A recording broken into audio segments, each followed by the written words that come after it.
케인 없으니 6골을 퍼붓네요. 이 질문에 손흥민 같은 선수 때문이라는 전문가들 분석 나와버리자 현지 팬들 이진이 알아차려 충격에 아연실색해 입 다물지 못하는 상황. 손흥민이 2023-2024 잉글리시 프리미어리그 예상 득점왕 후보 8위에 이름을 올렸다. NBC 스포츠는 2일 한국 시각 8월 개막하는 EPL 시즌을 전망했다. 우승팀과 톱4, 강등권팀, 그리고 골든부츠, 득점왕에 대한 유력팀을 소개했다. 손흥민의 이름이 득점왕 후보에 있었다. 1위는 맨체스터시티 엘링 홀란이었다. 가장 강력한 후보였다. 배당률은 마이너스 135였다. 마이너스 수치일수록 배당금을 걸어도 손해를 본다는 의미. 즉, 매우 강력한 득점왕 후보. 2위는 해리 케인, 토트넘이 차지했고, 3위는 리버풀의 모하메드 살라, 3위는 다윈 누네즈, 리버풀, 4위는 마커스 레시포드, 맨체스터 유나이티드가 차지했다. 그 뒤로 가브리엘 제수스, 아스널, 크리스토퍼 은쿵코, 첼시가 뒤를 이었다. 손흥민은 부카요 사카, 아스널, 코디 각포, 리버풀, 카이 하베르츠, 첼시 등과 함께 공동 8위에 랭크됐다. 케인은 바이에른 뮌헨 이적의 막바지 협상을 하고 있다. 케인이 토트넘을 떠나면 이 같은 확률은 조정될 가능성이 농후하다.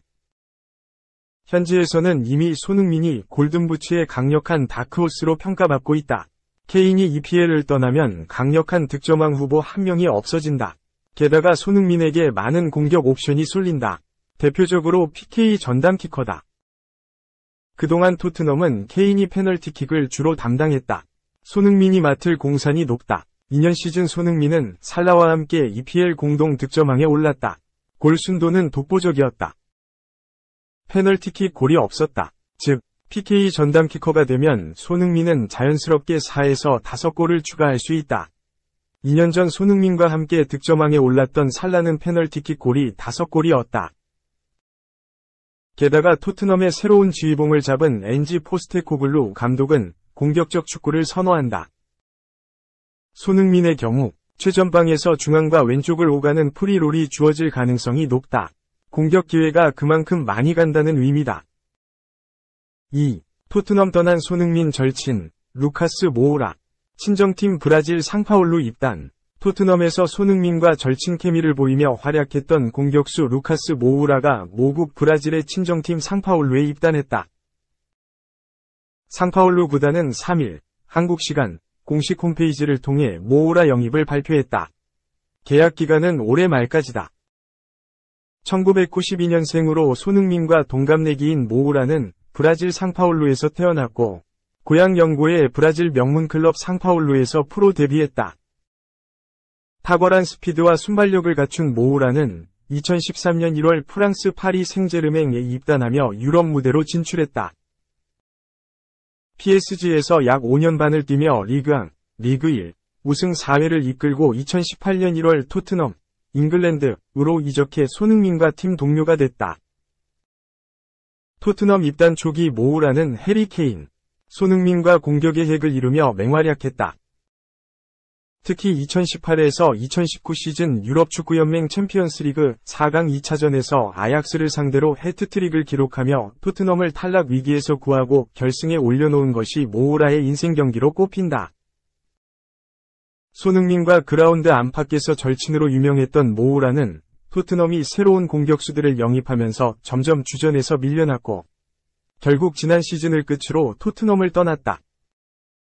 토트넘에서 5년 6개월 동안 모우라는 총 221경기 출전에 39골 27도움을 기록했다. 토트넘과 작별을 상당히 아쉬워했던 모우라는 티르키의 페네르바체 입단설이 나돌기도 했지만 친정팀 상파울루행을 택했다. 10년여 만에 고향팀으로 돌아온 모우라는 온갖 감정이 쏟아진다. 상파울루에 살던 시절이 어제 일처럼 생생히 기억난다. 며 언젠가 돌아올 줄 알았다. 이제 상파울루에서 가족들을 위해 뛰겠다. 는 소감을 전했다. 3. 고트 이펙트, 메시. 3경기 5골 폭발 오른쪽 화살표 인터 마이애미. 3연승 질주 플러스 리그컵 16강 진출. 축구의 신. 고트, 로블리는 리오넬 메시가 패배 위식에 젖어있던 인터 마이애미를 완벽히 바꾸고 있다. 인터 마이애미는 3일, 한국 시간, 미국 마이애미 DRV PNK 스타디움에서 열린 올랜도 시티와의 MLS, 미국 메이저리그 사커, 리그컵 32강 맞대결에서 3에서 1로 승리했다. 오른쪽 공격수로 출전한 메시는 이날 전반 7분 만에 로버트 테일러의 도움을 받아 선제골을 터뜨렸다. 상대 세자르 아라우호에게 10분 뒤 동점을 허용했지만 후반에 다시 승부를 가져왔다.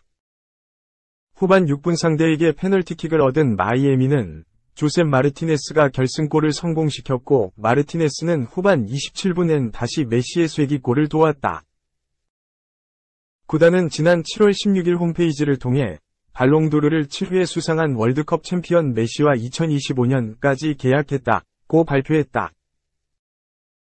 인터 마이애미는 지난 2018년 창단된 신생팀으로 메시 이전에 세계적인 축구 스타 지위를 누렸던 데이비드 베컴이 구단주 중 한 명이다. 베컴은 구단 회장으로도 일하고 있다. FC 바르셀로나 레전드 메시는 최근 2년간 프랑스 파리 생제르맹에서 뛰었으며 지난 6월 계약이 만료됐다. 그런 메시를 놓고 친정팀 바르셀로나와 5일머니를 앞세운 사우디아라비아 명문 알힐랄과 경쟁한 끝에 인터 마이애미가 품게 됐다. 계약기간 3년을 제외한 메시의 계약 조건은 공개되지 않았으나 베컴과 함께 공동 구단주를 맡고 있는 호르헤 마스는 이달 초 스페인 매체와 인터뷰에서 메시의 연봉은 5천만 달러에서 6천만 달러 사이라고 밝혔다. 메시는 마이애미 입성 후 3경기에서 무려 5골을 폭발시키며 팀의 3연승을 이끌었다. 7월 22일 첫 경기였던 크루스 아술과의 맞대결에서 그는 1에서 1로 팽팽하던 후반 9분 교체 투입돼 데뷔전을 치렀다. 그는 후반 추가 시간 49분 극장 프리킥 결승골을 터뜨리며 팀의 후반기 첫 승을 안겼다. 뒤이어 26일엔 애틀란타와의 2차전에 주장 완장을 차고 선발 출장했고 2골 1도움으로 맹활약하며 4에서 1대승, 2연승으로 32강 진출을 이끌었다.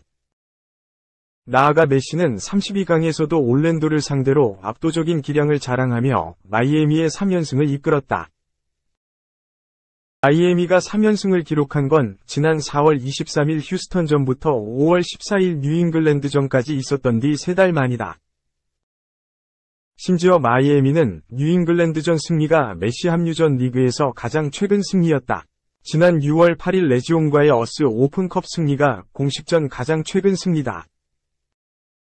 그러나 메시가 합류하면서 3연승을 달리고 있고 선수단 분위기도 바뀌었다.